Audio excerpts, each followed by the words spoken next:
So, Juan, we are gathered here today. What? Oh wait, it's not even Friday. I was about to say, to Friday night already? Fuck. Nope. I mean, it could be. They don't know that. No, we're here to talk about the next three cards in the Magic the Gathering What they are? D&D expansion. Words, yes, I know them. You know of them. So, before we even get into these guys, and I crack into the table and knock everything down, I want to talk about the announcement that I know that you don't know, right? What you hiding from me? What's this? So, it was a leak recently that was on Amazon. You know that the Dungeons and Dragons expansions that they have, like the most recent one, they had Theros. I'm not seeing a light bulb yet. No, my brain. The actual books, the story books. Mm-hmm.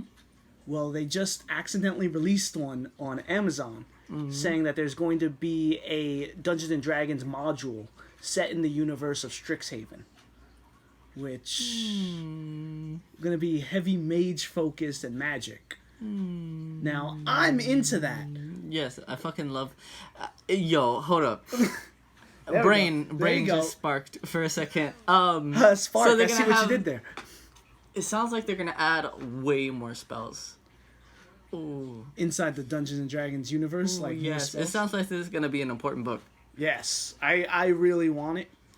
I was already planning on doing a campaign where I'm gonna force the whole crew just be mages. Students. Yeah, Like, everyone's a mage. We're playing. I wanted to do that. Like, I wanted to do that too. I wanted to have like everybody's a student in a magic school, like Harry Potter. Exactly. And you guys would be like trying to focus. Like, I would try to ask you guys to try to be like different kinds of wizard or sorcerer. I'd be fine with that. So you guys have like some variety. In terms of balance, though, it also makes it a lot easier. Like, Yeah. how do we fight all these mages? Counterspell.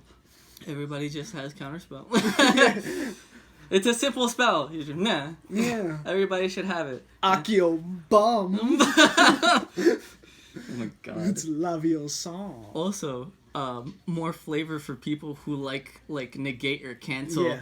Like, there's one negate that says no to your pathetic spell. And I'm just like, damn, that's pretty harsh. Yeah, so that was it. I recently just heard about it, like maybe this morning.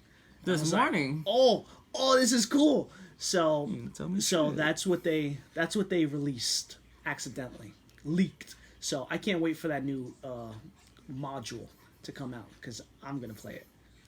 All I can hear is the stupid stuff that we can say. Alrighty, so with that out of the way, let's move on. Which one do you want to start with first?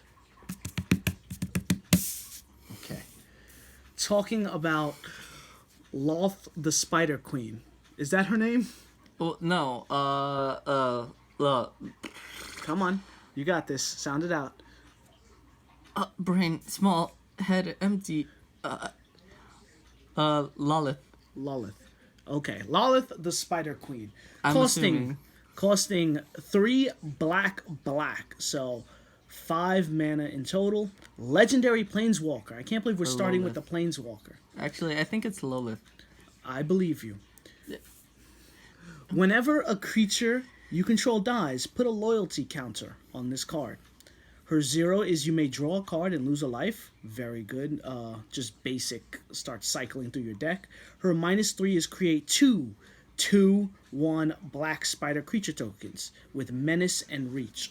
Oh, so basically it has dang, she would be set down to 1. But she basically has the green and black what's his name? The Planeswalker. There's a lot of the green and black. We got Vraska. You're right. What's his name? Oh, my brain. Oh my goodness. My co-host here, ladies and gentlemen. Nothing? Alright, we're gonna move on to this card while you keep working on that. So create 2/1 black spider creature tokens with menace and reach. And going into the last thing, her ultimate. You get an emblem. And you and I had a talk about this before we started recording. Yeah, freaking, it made me think for so long because the collective for the ability is one or all. Well, let's say it first. So you get an emblem with Whenever a creature is dealt combat damage by one or more creatures you control, if that player lost less than 8 life this turn, they lose life equal to the difference. So that's her in a nutshell. Before we get into breaking down the card, let's talk about the lore. Who is Lilith? She a bad bitch. I like how I said that last time. I was like, but she is. All right. So basically, a cursed drow was essentially the queen of the drow, right? I forgot the most of it, but she was cursed to be placed in the Underdark forever, and she cannot leave. So she usually sends other drow on like assassination missions or information missions outside to know about the outskirts of the world as she is trapped. But she is a tyrant ruler because she's just like evil, just straight up. I think since the beginning. But she's curse, drow, so most drows are evil. She was cursed to be a spider. I think for beauty or something reasons.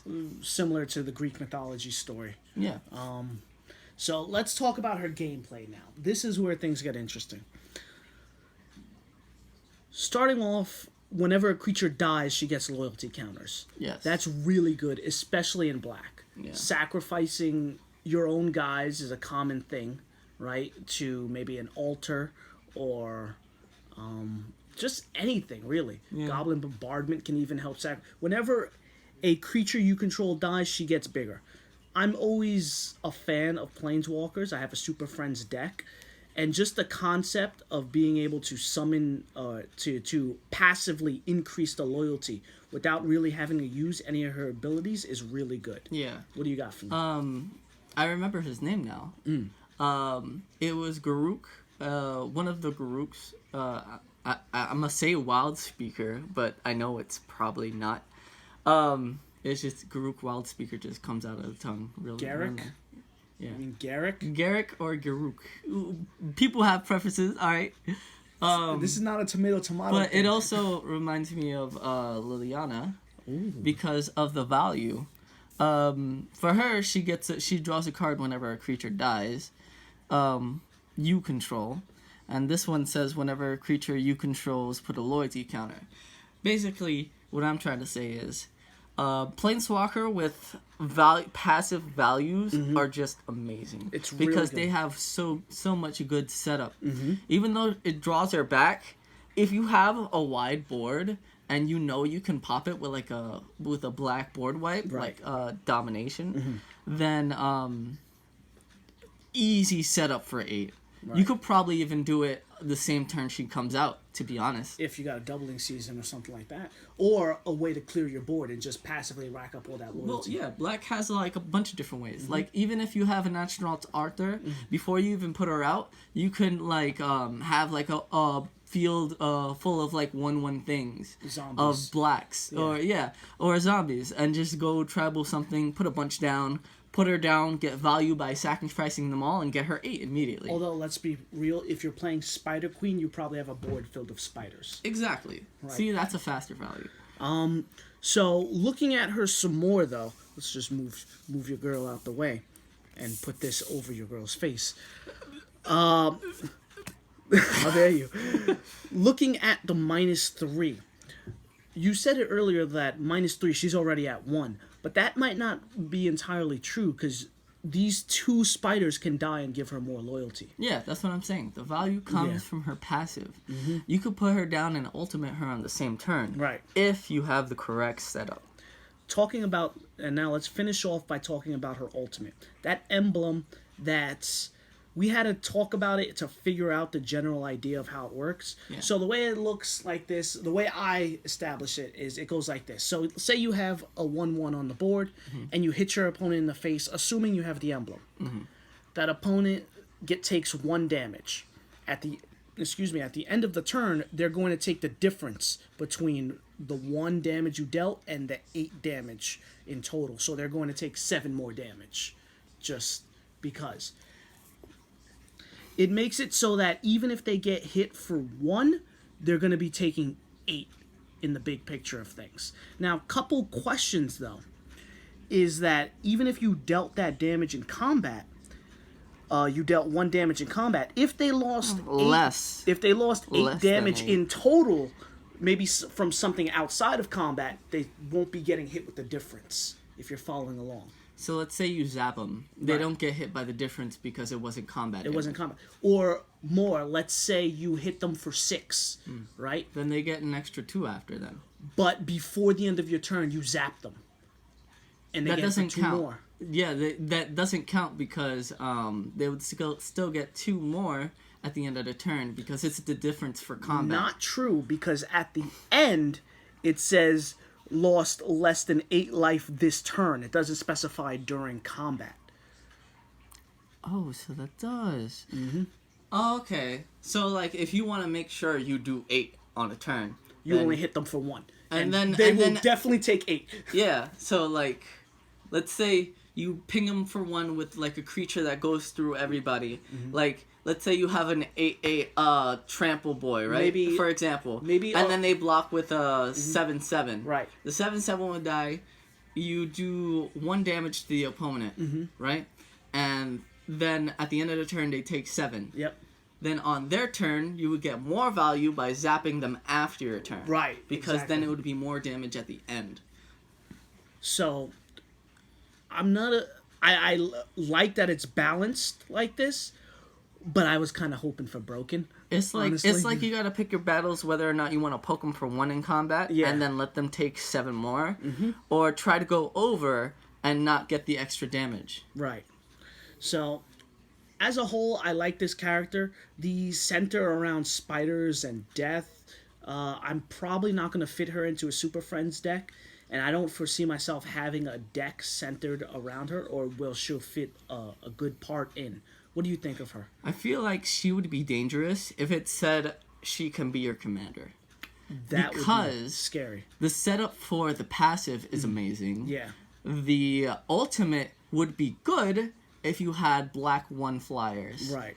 And then you just ping people for 1 and guaranteed 7 damage to 8 damage every turn. Why does no one talk about Shulk, though? Shulk is an ability, too. Skulk. Skulk. Yeah, excuse me. That's true. You can do that. That would be also an easier way to do it.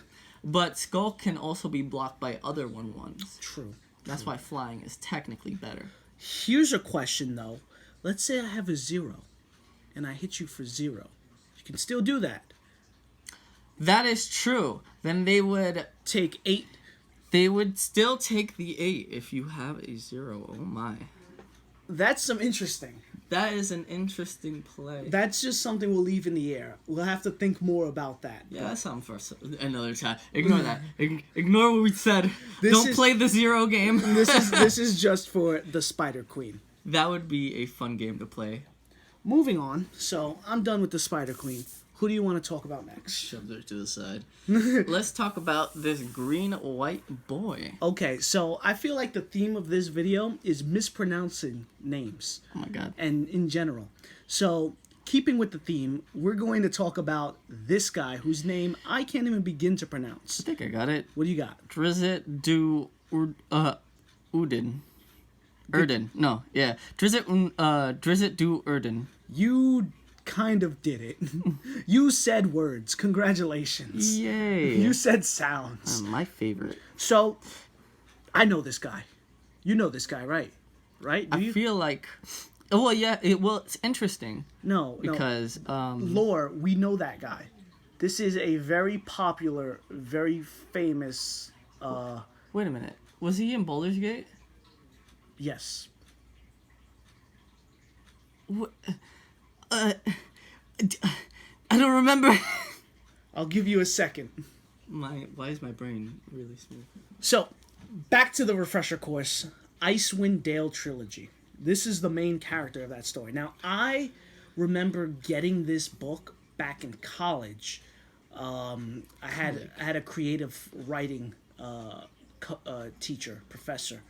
And he knew that I liked writing fantasy novels. He knew I liked Dungeons and Dragons. He's like, yo, this book is right up your alley. That shit's the shit. So I took that book. Yeah. I proceeded to open it. Then I proceeded to put it down and play video games. And I ended up just playing Oblivion. Okay. So, in total, it was a good trade, in my opinion. Well, all right. People have their preferences. So, that interaction just instilled in me that this is this is your archetypal dark elf character. If I told you think of dark elf, rogue / assassin type of dude, that's this guy. That is the archetype in a card, in a person. Well, he is an elf ranger, and within ranger, it is all those words. Exactly. So, all that to be said is that you don't recognize this guy. No. I recognize this guy if you told me if it was, you said Icewind Dale, and it's probably from like a trilogy. Yeah. But I remember the other book of Magic where it was something discs. I vaguely remember it. It was a good read, good fantasy read. It had to do with something like magic is like slowly being drained from the world because people keep using it. That sounds cool. And people are destroying magic because they keep using it, and then you gotta like find magic with this disc.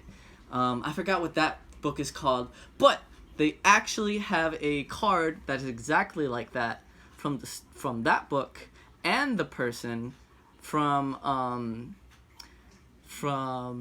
the recent one of the recent sets.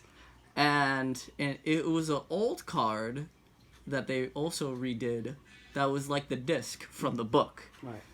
I like that we just spent the whole lore section of this card talking about other cards. And books.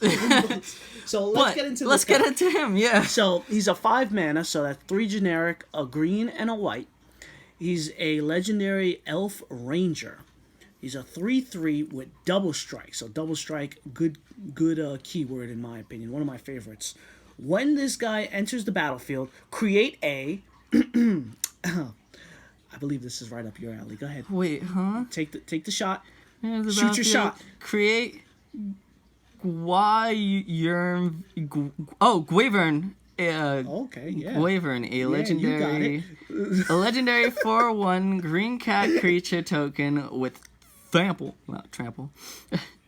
Whenever a creature dies, if it had power greater than Drizzt's power, put a number of 1/1 counters on Drizzt equal to the difference. Oh, equal to the difference. So aside from butchering that dude's name, yes, and the creature he summons, that was a pretty good read. You did words well. Yes, I do the English. All right. So, talking about this guy in a nutshell, when he enters the battlefield, he creates a token, a 4/1 cat creature with trample. That's pretty good, 4/1. So, that cat's going to enter the battlefield on turn 5. Turn 5 is kind of late to have him enter the battlefield, but that's okay. Because green. Green! And whenever a creature dies, if it had power greater than this guy, put +1/+1 counters equal to the difference. Okay, I can see him being a counters matter, and I can see being a powers matter, which is really easy. I see him going the path of traditional green ramp, where it's like... No, yeah, I could see that with green ramp, big green, and then maybe a splash of some white for counters. For just like putting... And then just put an Ozolith in there, you know? What's it called? The deck can be good with the right setup, but he reminds me so much like this boy over here. Let's talk about that boy. The friend to wolves. When he enters the battlefield, he creates a wolf. 3/3 white-green. Whenever a wolf... also a legendary 3/3 green white wolf creature token. I actually have that token. He makes. I also have one. Whenever a wolf enters the battlefield under your control, you gain 3 life, and the creature fights up to... So, the cost is the same. Yes. The powers are the same. Yes. They both create something. Yes. The only major difference are the fact that this guy has double strike keyword, and he doesn't have a power keyword. But this one has more of a board matters, empowering himself, and this one only matters about that singular wolf, which is a little bit like what's it? Favoritism. Yeah, he loves him. He has more. He likes his wolf This one, he was like, oh, okay, it died. I don't know if you know, but he's a friend to wolves. Yeah. Okay, yeah. I can see that. I can see that. His one big boy is his main friend, and he cares about him only. I could see that being an ETB trigger for him. For, like, spam him, get the dog, let it die, and then keep bringing him back. Mm-hmm. Like, keep splashing him down with maybe, like, a door of Conjurer's Closet. Or, like, other things. Oh, that's right. Yeah. Like, good for, like, ETBs. It's hard to get ETBs for green, but there's, like, a few for white. It'd be good for that. But this is about him. Right. He is, like, a better version of him. I'm moving him. Because he cares about the board, and he gets bigger. Right. He doesn't specifically get tied down to wolves. It'd be good to have a goaltender deck, because that would be way fast to put down. Like, if you put him down at turn 5, you already have a few things that are cheap that have good power.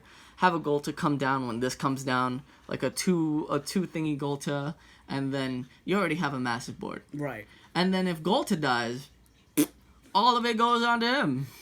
So long as those things are bigger than him. Mm-hmm. Let's say his cat dies, and then Golta dies. He'll get 1+1/+1 counter from like something with Death Touch.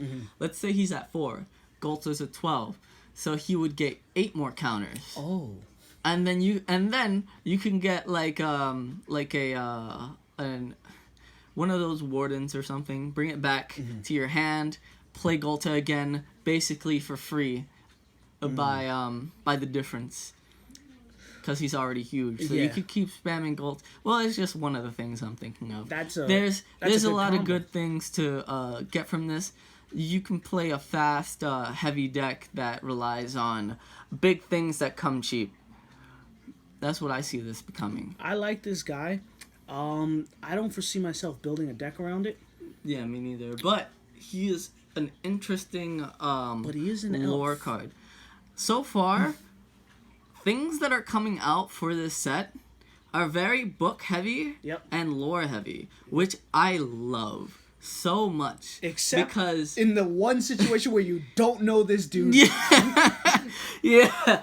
Well, that's the good thing. But because now we if you learn know about him. Yeah, if you want to know more about people or like creatures Elves. like this, like they actually have lore. If you want to read down, you could sit down and find a book about them. That's the coolest part about this thing, because I love books. I think I'm gonna read into him. I have like I said, my professor gave me the book, so I have it in my house. I should probably crack it open and read through like the 400 See how or so badass he pages. is, and then you're just gonna be like, "Oh, I love this picture. Well, it reminds me of that battle he went into." He has double strike, so you know he's gonna wield 2 swords. Yeah. Well, can't wait to finally read those books. All right, moving on to the last card for today. Excuse me, Dark Elf. All right, you go over there. Bringing him in. A legendary creature dwarf warrior. His name is Battlehammer Bruenor. Bruenor Battlehammer. I like it. That's a nice ring to it. Okay. So, I like how they're bringing a lot more dwarfs out when originally there was only basically one dwarf. Like way long ago. Like there was a few, but there was only like 4 or something. I do like the more focus on a dwarf tribal. It allows certain cards that they've been putting out to actually start getting some play. I'm looking at you, Magda. Yeah. Right? Like more dwarves, more love, you know? So, let's talk about Bruenor, though, because this is the one I've been waiting for. I've been excited for. He is a 4 mana, so 2 generic, a white, and a red. 5/3 dwarf warrior. 5/3 for 4? Oh my god. Yes. And then he could get more. It gets better. Each creature you control gets +2/+0 for each equipment attached to it. You may pay 0 rather than pay the equip costs for the first equipped ability you activate each turn. This. It's a decent Voltron deck. Decent, he says. Decent. Because, what's it called? Some things are better, but, what's it called? He can blow up, I can see. And it says for each creature you control gets 2 plus 1. May I introduce you? For each he's going to be an equipment auto attached to include it. in my commander deck Your of Roga. Roga, son of Roga. I feel like that's not needed. It's not. I mean, what's it called? It's good because the +2 for each. And Roga is filled with just tons of things equipped to him. No, I know. What's it called? But I could see value in getting a bunch of equipments and putting it on your creatures if you're trying to go a little bit wide. Just a little bit. It does allow you to equip It multiple does give creatures. value to other creatures. Yep. That's the interesting part about it. Because he's already a 5/3, and he probably wants other people to shine just like him. He hits hard. So you could probably get other creatures that are like a 3/2, and then make him a 5/3, make him a 5/2 for free. That's You could all get true. cheap cards and make them bigger just by adding equipment to it. And some equipment costs are like 1, so you could just be like, you're bigger now, or you could just all put it on him and make him really big and try to go for commander damage. Now remember, the first card you equip to Is free. So free. you can choose like the biggest thing. like a Colossus hammer, Yeah. which is a a plus 1. 10/10, 1 mana, equipped 8. And he then- comes in and he says, "Nah, just equip that to me for free." For 14. And he's a 15. He's a Yep. 15/13 now. He gets basically wait, hang on. He becomes a 17. Oh, that's right, because he gets 13. +2 Yep, 17/13 on turn 5, on turn 5 assuming you have Colossus hammer. or turn 3. How would you get him turn 3? Actually no, you could do it turn 2 actually. With a battle, I could see it. You get a soul ring. You get a soul ring. Yeah. And then like That's an ideal startup. Like if you get that, could put 'em down everyone at the and then table is it's either going gonna- to scoop or just hard focus you for the rest of the game. I will say things are coming out. Things are pretty fast. Decks are getting more consistent. Power word kill, Power kill is a 2, and then you could just pop them off. the portable hole. Portable hole, you could take care of this. Yep. Exactly. New things can deal with these kind of problems. But I will say that is a strong start. That's a strong boy. It won't kill somebody unless they get hit twice or you get another equipment for 1 and given double strike. At least one more equipment. 17. Would change the battle pretty heavily towards their side. So I am definitely going to get this guy and put him in the 99 for my Roga deck. All right. He's just a good fit. He is a good fit. He's a bit expensive, because my Roga deck It's pretty fast. Is very fast. Turn very 3, low you're to the probably ground, killing somebody. right? But for the other thing I was talking about, letting other people shine, it would be good if you had like something for free value for more artifact tokens, and that's where how you say him? Togo. Togo. This is where Togo comes in. Togo? Togo? Or Togo? Yeah, Whatever. The Goblin Weaponsmith. Togo. The man who makes rocks. When he enters the battlefield under your control, create a colorless equipment artifact creature token named Rock with equipment of 1 and tap it and sacrifice a rock. This creature deals 2 damage. Now, if you could get red or white, mostly white, to keep bouncing him, or get Conjurer's Closet, like I said before, So you can get a bunch of rocks. I see what you're thinking, but he only makes these rocks when lands enter the battlefield. Wait, it says lands whenever a land. Oops, It's almost like a landfall trigger. Oh, so that's good with the new artifact or enchantment that comes out. That's that artifact. That says whenever an opponent puts down a land, and they have more lands than you, and it's not your turn, you put down a land. Free rocks. Free rocks. And what's it called? It lets you draw, I think, 3 planes from your deck to your hand. So that's really good. You can equip your whole. This allows you a bit more of a to go wide, like you were saying earlier. Yeah. Equipped all your guys with cheap rocks, and then they get just, 2 power. They from get it. 2 power. If you have, he becomes a 4/2, just a little bit more If you give him a dangerous. rock. just because of a rock. Look how strong he is. He'll bash you. He'll hit you with And the- if you don't even want to swing, everybody has rocks to deal damage. I really like it. This guy, we skipped over the lore just because off the top of my head, I don't think he has a lore. Of course, I'm going to get roasted because this guy, I'm going to be hearing in the comment section like, this guy is the most lore-filled character. He is juicy with some delicious lore. He's done the things.